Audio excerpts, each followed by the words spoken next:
Si vos estás pensando en que necesitas pasar de ahorrar a invertir, esta es la clase que necesitas para animarte a dar ese primer paso. En este caso vamos a estar viendo cuáles son las cosas que implican ahorrar y cuáles son aquellas que implican invertir y cómo podés saltear de un escalón al otro para que seas exitoso finalmente en tu vida financiera. En realidad vamos a estar viendo qué significa justamente ahorrar. En este caso, no solamente ahorrar significa el hecho de guardar dinero, que en realidad nos sobra al final del mes, sino que en realidad significa un hábito en el cual nosotros primero cobramos nuestro dinero y separamos de alguna forma con distintas herramientas que podemos llegar a tener para directamente ahorrar en nuestro objetivo que tengamos.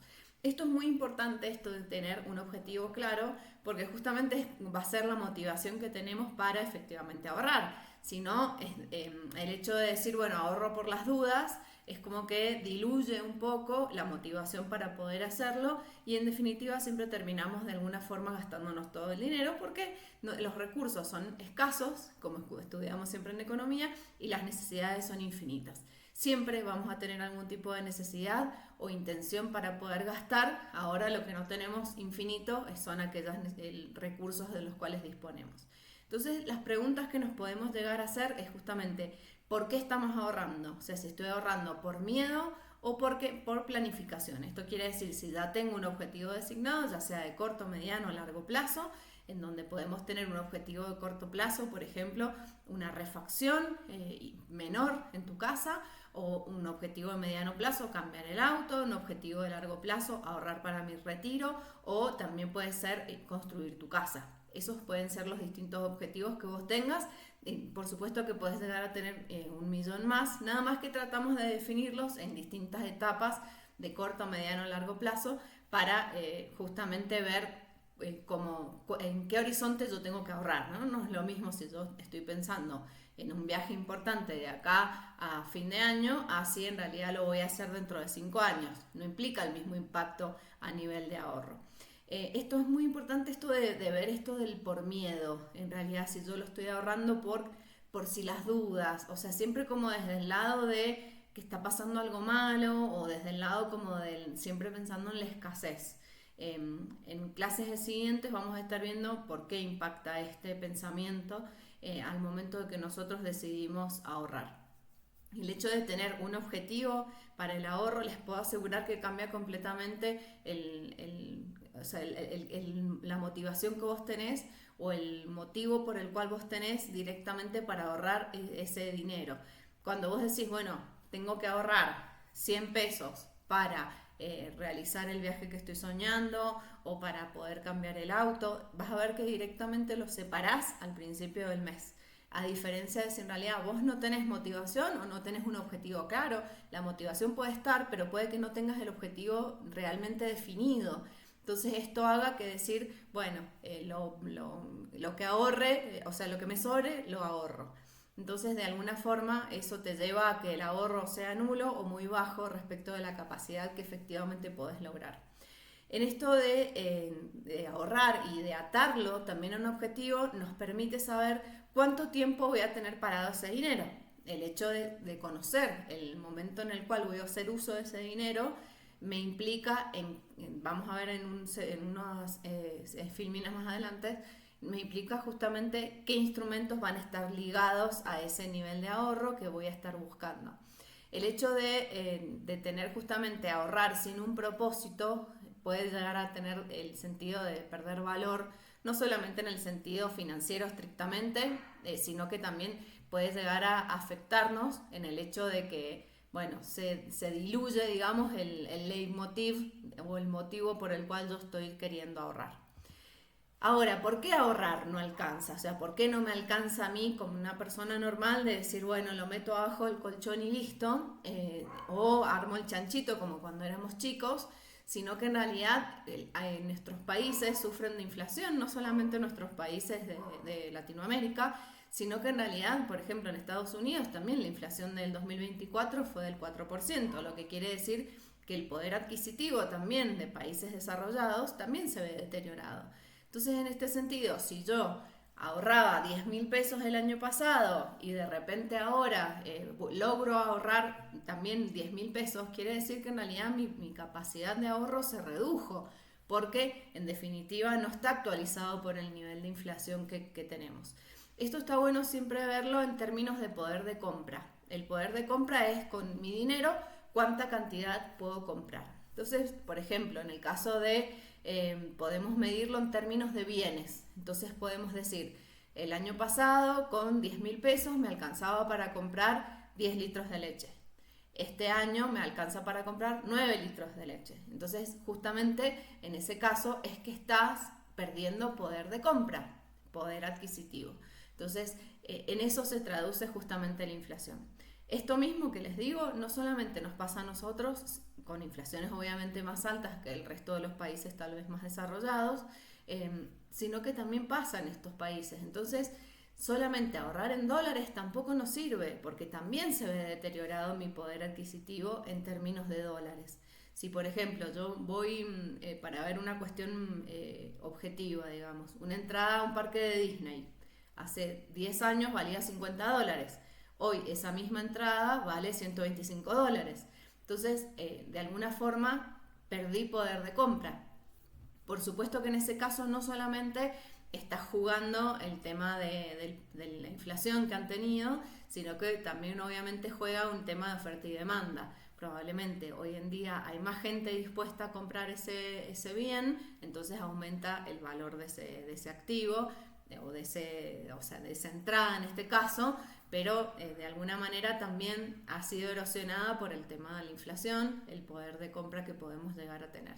Lo mismo sucede con todos los tipos de bienes que están a disposición nuestra, y que en definitiva eso justamente porque cuando hablamos del tema de la inflación, que afecta en mayor medida a la gente de menores recursos, es por esto mismo, porque en este ejemplo que yo les daba de los 10.000 pesos que antes me alcanzaba para comprar 10 litros de leche y ahora compro 9, bueno, eso cuando uno está muy ajustado con el presupuesto o prácticamente no alcanza, digamos, a cubrir las necesidades básicas, es que es todavía uno más pobre. Entonces, por eso es que cuando aumenta el índice de inflación, nos vamos, gente que estaba en el nivel de pobreza muy bajo, se va a ir directamente a un nivel de indigencia. Por eso es que es como un mal muy impactante a nivel de la pobreza el tema de la inflación. Pero bueno, justamente por esto mismo, de que erosiona nuestro poder de compra, es que ahorrar no nos alcanza. Si yo estoy definiendo que voy a ahorrar, necesito juntar $1.000 para realizar el viaje que yo estoy buscando, bueno, justamente si yo quiero lograr, porque de acá a un año probablemente ese viaje que vos hoy estás diciendo que vale $1.000, probablemente el año que viene valga 1.100. Entonces, en ese sentido, si vos no lográs ahorrar en función de la inflación o de generar un interés sobre eso, vas a en definitiva perder poder de compra, porque podés lograr los $1.000 que estabas buscando y aún así no lograr en lo necesario para lograr el viaje que vos querías hacer. Entonces yo lo pienso como escalones esto, ¿no? El ahorrar es como el primer paso, porque ahorrar implica que estás ordenado en tus gastos, conoces tus gastos a la perfección, lográs tener un ingreso mayor que tus gastos, y eso es lo que justamente te da esa diferencia, es lo que justamente te permite ahorrar. Pero en realidad, para que vos permitas que crezca ese dinero, o sea, es como que plantaste la semilla, el hecho de ahorrar. Ahora hay que regarla, ¿no? Para que crezca. Y en ese sentido, el segundo paso, digamos, a esto, el nivel del escalón siguiente, es el poder invertirlo en algún activo que me permita lograr mantener mi poder de compra, al menos. Por supuesto que buscamos ganarle a ese nivel de inflación que hay. No siempre lo logramos, pero al menos no perdemos tanto.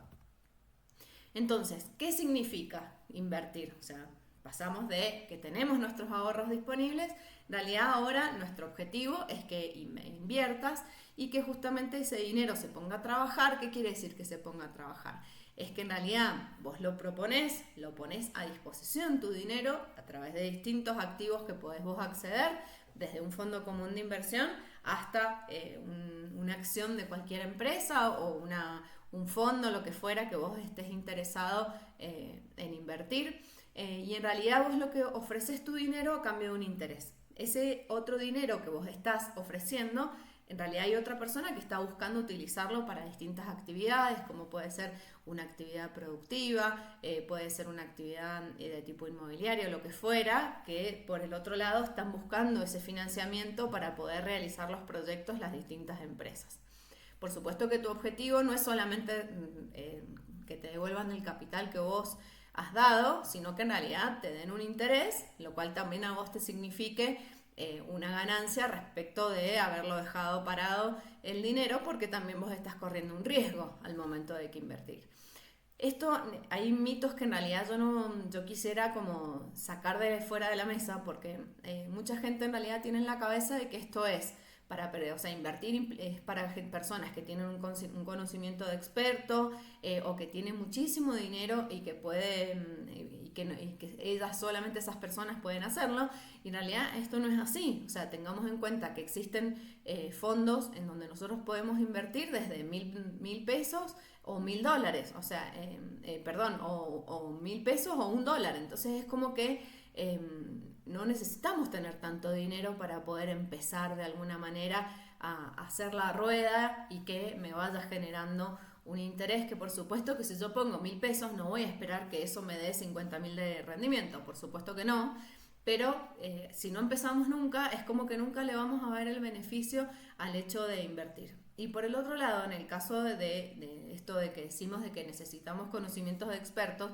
no necesitamos, digamos, demasiado, porque nosotros solamente necesitamos conocer qué productos está ofreciendo el banco en el donde tengo el dinero, donde cobro mi dinero todos los meses para meterme en un fondo común de inversión o lo que fuera. Entonces, de alguna manera, lo único que se necesita es un poco de conocimiento y la decisión. O sea, no necesito conocimiento de especialista, pero yo creo que hago más hincapié en el tema de la decisión, porque la mayoría de las personas que se acercan a mí me dicen: tengo miedo a invertir. Entonces, primero que ya el hecho de que estés siguiendo esto o que estés viendo esto implica que justamente ya tenés un interés en el tema, entonces no te es indiferente el tema. Entonces algo has escuchado, escuchaste que alguien puso en un fondo común de inversión, escuchaste que alguien hizo un plazo fijo, lo que fuera que haya sido, pero de alguna manera conoces que existen algunas alternativas en donde podés llegar a invertir tu dinero y que hay gente que lo está haciendo y que le va bien. Por supuesto que el hecho de ir bien implica también un riesgo, ¿no? No sabemos, esta persona que te dijo que le va bien, qué riesgo está corriendo, cuáles son los instrumentos que eligió, en qué momento y todas esas cosas. Entonces, podemos empezar a invertir con cosas muy básicas, como puede ser una billetera virtual, que ahora van a estar pagando menos, pero porque va tendiendo la inflación para abajo, pero de alguna forma es una manera de comenzar. Por el otro lado tenemos fondos comunes de inversión o cualquier otro tipo de producto que vos estés interesado en ver y de alguna forma meterte, pero repito que para mí lo importante acá es tomar la decisión y arrancar de alguna manera. Esto de cómo pasamos de ahorrar a invertir requiere algunos pasos, más que nada para vos estar tranquilo al momento. Por supuesto que implica un riesgo el tema de invertir, ya sea desde un fondo común de inversión, un plazo fijo o lo que fuera, vas a tener un riesgo asociado. Ahora, ¿cómo pasamos de ese escalón? O sea, ¿cómo me animo y doy el paso para poder invertir? Por un lado, yo siempre digo que digamos, como que el hecho de invertir tiene como dos momentos, digamos. El momento donde yo me ordeno y genero ese ahorro que me permite invertir para luego realizar la inversión propiamente, elegir los instrumentos y darle un seguimiento a esa inversión que he realizado. Para vos tener esa tranquilidad de que vos tenés todo ordenado, digamos, necesitas de alguna manera poner un poco de orden entre tus finanzas y decir, bueno, tengo armado mi fondo de emergencia, tengo definidos cuáles son mis objetivos de mediano, largo y plazo, de corto, mediano y largo plazo en función del nivel de ahorro que tengo, y después vemos cómo elegimos el tema de los distintos instrumentos que vos disponés y de cómo vas a empezar la estrategia.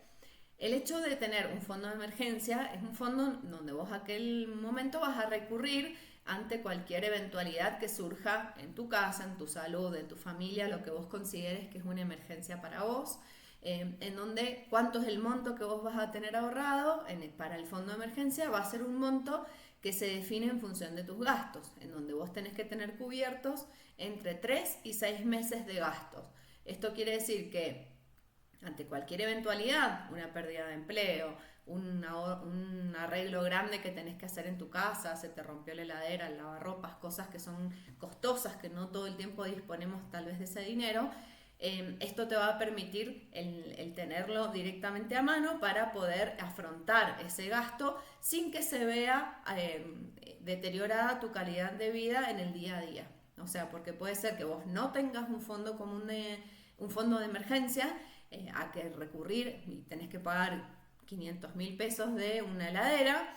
Entonces de repente esto te permite acceder a este fondo sin tener que prohibirte de todas las salidas que restan en el resto del mes, sumado a un montón de otras cosas que tendrías que resignar en el caso de que no tengas el ahorro en el fondo de emergencia, porque digamos, si estás medio justo y no tenés ese ahorro, bueno, vas a estar complicado como para poder afrontar ese gasto. Entonces esto implica que vos te ordenes, conozcas tus gastos y de alguna manera hayas ya realizado el ahorro de ese dinero para poder cubrir esos gastos. Esos gastos no necesariamente tienen que estar abajo del colchón ese dinero, sino que en realidad tiene que ser algún instrumento que a mí me permita de manera inmediata hacerme de ese dinero. Por ejemplo, lo podés tener en una billetera remunerada, en una cuenta remunerada, una billetera virtual. Todas esas cosas como que puedas acceder, pero que de alguna manera vayas generando interés. No necesariamente tenés que hacerte un interés que gane a la inflación en este caso, sino más bien tener algo que te permita ir generando, pero que puedas acceder directamente en caso de necesidad. Esto de definir tus objetivos, además de ordenarte, digamos, te va a dar una pauta en función de tu capacidad de ahorro en cuánto lo podés realizar. Por ejemplo, si yo tengo una capacidad de ahorro de 100.000 pesos por mes y resulta que el viaje que estoy soñando me lleva, o sea, estoy pensando en que tengo que generar $1.000, entonces quiere decir que voy a necesitar más o menos a grandes rasgos entre 10 y 12 meses para poder realizar ese ahorro. Entonces voy a necesitar 10 meses. Ahora, si en realidad yo estoy pensando en que me voy en 6 meses, no lo voy a poder hacer, sino que porque necesitaría una capacidad de ahorro mayor. Ahora, al ver esto, entonces digo, no, entonces puedo pasar el viaje para mayo del año que viene y yo ahí estoy tranquila en que lo voy a poder hacer. Entonces, esta organización de alguna manera a mí me permite aprovechar el ahorro que yo estoy generando, darle un objetivo específico al ahorro que yo estoy teniendo, con lo cual volvemos a lo del principio, que me genera la motivación del por qué estoy ahorrando y para qué lo voy a utilizar ese dinero, y ahí voy a ir definiendo si son objetivos de corto, mediano y largo plazo. Si en realidad yo necesito afrontar un gasto que es 200.000 pesos y resulta que eso yo lo ahorro en 2 meses, bueno, quiere decir que es un objetivo de corto plazo. Si yo lo voy a usar, el objetivo me lleva 1 año y medio y va a ser un objetivo de mediano plazo. Ahora, si yo estoy pensando en ahorrar para mi casa, probablemente sea un objetivo de largo plazo. Entonces, en función de eso es que yo me ordeno en mi capacidad de ahorro y le doy el objetivo. Después tengo que sentarme bien a ver qué instrumentos son los que yo voy a invertir. Puedo decidir invertir en un fondo común de inversión. Puedo ver un asesor que me ayude a ver que en función de cómo soy yo, de los objetivos que yo tengo, cuáles son aquellas recomendaciones que tengo de inversión. Y yo les recomiendo esto de empezar con montos bajos, o sea, no directamente poner el ahorro de sus vidas a invertir sin saber, sino ir probando, ¿no? Bueno, me siento bien con esto, y más que nada si yo estaba con miedo, ¿no? Si yo venía con miedo y de repente no me animaba a dar el salto del ahorro a la inversión, tenía los dólares guardados en la caja de seguridad y de repente voy a meter todo ahí y la verdad que no creo que te vas a sentir muy cómodo, entonces tratemos de ir de a poco, empezando con montos bajos, ir agarrándole un poco la mano a cómo es el tema de la inversión y en función de eso ir animándome a poner más dinero del que yo tengo en el momento. Por supuesto que en realidad el tema de la inversión no lo tenemos que pensar como un salto al vacío, o lo que quiero representar también con esta frase es un poco esto de que no es una apuesta, sino que, porque muchas de las personas que me dicen no, invertir es como jugar en el casino. Y la verdad que no, o sea, no es así, porque en realidad uno invierte en empresas que tienen una situación previsible, digamos, de cómo se encuentran, de cómo es el entorno en el cual está la empresa desarrollándose. O sea, por ejemplo, si yo voy a invertir en una compañía que se dedica al rubro de minería, bueno, yo sé cómo está la proyección respecto de la industria de la minería, sé que es una empresa sólida, o sea, ese tipo de cosas, digamos, pueden pasar infortunios como en cualquier cosa, ¿no? Por supuesto, pero con conocimiento y con información todo eso se va achicando. Si bien yo no requiero que cada uno de nosotros tengamos ese nivel de información, sí lo podemos buscar. O sea, no, hay veces que, como dice el dicho, no es necesario saberlo, sino tener el teléfono del que sabe, ¿no? Entonces, en ese sentido está bueno poder contactar a un asesor. Muchas de los brokers te ofrecen un asesor directamente, no necesariamente vos tenés que salir a pagar un adicional, sino que en realidad tenés que, podés directamente con abrir la cuenta ya tener el asesor, como es el caso de Balance, en donde yo también trabajo con ellos, o sea, me resulta muy cómodo ellos, InView también me resulta bueno, entonces de alguna manera es como que obtengo la información de este tipo de asesores y me recomiendan en función de mi perfil, de mi nivel de riesgo, de mis objetivos, me recomiendan distintos activos. Entonces eso es lo importante de si nosotros no sabemos buscar de alguna manera la información en ese sentido. Y entonces esto no es un salto al vacío, sino que es un puente para tu futuro. Esto de alguna manera, el puente lo que te hace es acercar los destinos, ¿no? Entonces esto te permite que no tengas que hacer el camino para abajo, que sea un poco más largo, sino que en realidad lo que te permite es, a través de los intereses que vas generando, es lograr más rápido los objetivos que vos estás buscando. Por supuesto que esto requiere como un trabajo interno, de ordenarse y de definir más o menos qué es lo que quiero, qué es lo que busco para mí como persona. Así es que, así como ven que la economía o las finanzas puede llegar a ser una ciencia dura, es una ciencia social, aunque no lo crean, y en realidad esto nos permite tratar de mejorar la calidad de vida de la gente, de buscar de cumplir las necesidades nuestras como personas, y haciéndonos de las finanzas como una herramienta para lograrlo, no como un fin en sí mismo. Así que los aliento a que puedan lograr sus objetivos a través de la inversión y que puedan generar los intereses que sean necesarios para poder conseguirlos. Nos vemos en la próxima.